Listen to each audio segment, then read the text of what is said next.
Hallo zusammen, hier ist der Cletus von Crown Crew. Kleine Info, heute ist das Update auf die Version 1.1.4.6.09 rausgekommen. Was sind die Änderungen? Ich habe wieder mal keinen Plan. Infinity Ward ist dort leider nicht so offen, aber ich habe das Gefühl, dass ich besser höre. Also die Schritte, Fußtritte hört mir irgendwie definitiv besser. Habt ihr eine Veränderung bemerkt? Jetzt weiter möchte ich euch noch Folgendes zeigen. Das ist eigentlich der Hauptgrund für das Tipps und Tricks Video. Und zwar kennt ihr ja sicher die Waffe CM901. Ich weiss nicht, ob ihr schon mal damit gespielt habt. Ich auf jeden Fall noch nicht. Das Teil, wie ihr seht, noch nicht freigespielt. Das Teil kann ich einfach nicht wirklich brauchen. Es hat auch eine voll schräge Nachladeanimation, die aber irgendwie auch noch ein bisschen cool ist mit dem Drehen. Anyway, das spielt eigentlich keine Rolle. Wichtig ist die Info, und auch die habt ihr vielleicht schon beim anderen Kommentator gesehen, ja, ein paar von den amerikanischen, der Woody ist es glaube ich gewesen, und ein paar andere. Anyway, hat die Info durchgegeben, dass man mit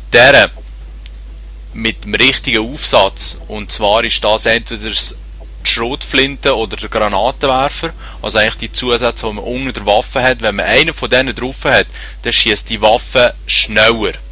Also hat man Rapid Fire, also Schnellschuss drauf montiert.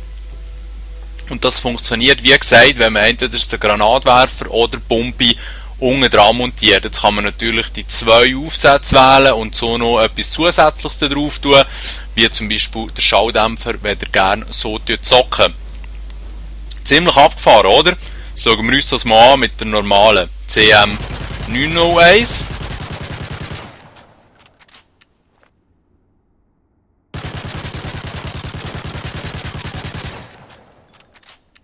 Es rattert so ein bisschen, ist nicht wirklich wahnsinnig speedy.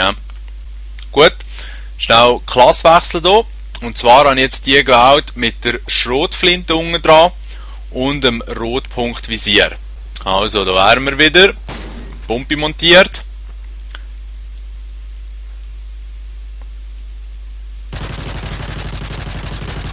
Aha.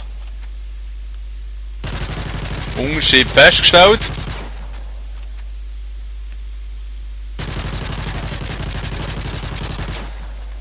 Keine von diesen Waffen haben irgendwie eine Proficiency, eine Waffenfähigkeit drauf. Und da wären wir jetzt mit der dritten Variation auch wieder Pumpe dran und der Schalldämpfer. Kein Rotpunkt das mal. Ich finde, man sieht auch hier gut durch. Das Teil rattert rein, als hätte man Schnellfeuer. Also wirklich ganz geil, probiert es mal aus. Die Waffe hat plötzlich ganz eine neue Qualität. Schöne zusammen.